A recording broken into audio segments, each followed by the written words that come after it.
বর এসেছে, বর এসেছে। না না ও মা, আমি এখন বিয়ে করতে চাই না। মেয়ে একটু কালো কালো না? মেয়ের বাপের মেলা সম্পদ, সারা জীবন বৈশা খাইতে পারবি। আলহামদুলিল্লাহ, কবুল। এত বড় কুমড়া আমি কিভাবে কাটবো? বিয়ে বসতে পারছো, আবার এইটুকু কুমড়া কাটতে পারো না?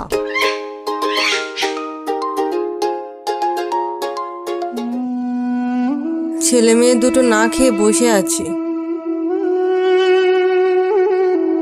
রাত তো কম হলো না, মিঠাইয়ের বাবাও তো এখনো আসলো না। কি করি এখন? যাই আম্মার কাছ থেকে এক সের চাউল এনে ভাত বসিয়ে দেই, না হলে তো ছেলে মেয়ে দুটো না খেয়েই ঘুমিয়ে পড়বে। তোরা এখানে থাক, আমি তোর দাদির কাছ থেকে চাউল নিয়ে আসি। ঠিক আছে মা।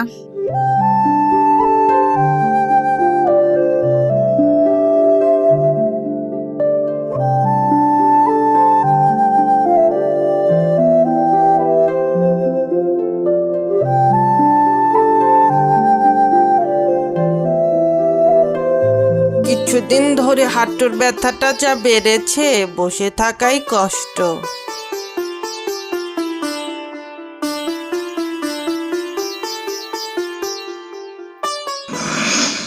আম্মা, এক সের চাউল দেন না। আপনার ছেলে সেই কখন চাউল আনতে গেছে, এখনো বাড়ি আসে নাই। মিঠাই আর মিহান না খেয়েই ঘুমিয়ে যাচ্ছে। না না বৌমা, আমাদেরও চাউল পাড়া নেই, ধানের গোলায় চাউল রাখা আছে। কাল পেরে শুকিয়ে ভাঙিয়ে আনলে তারপর আমরা খেতে পারবো। ঠিক আছে আম্মা।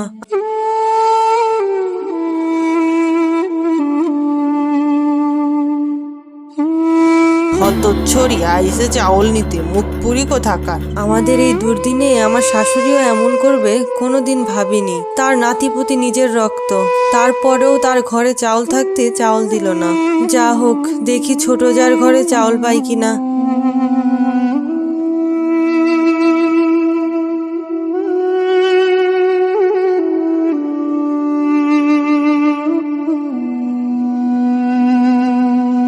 ছোট, এই ছোট, বাড়ি আছিস?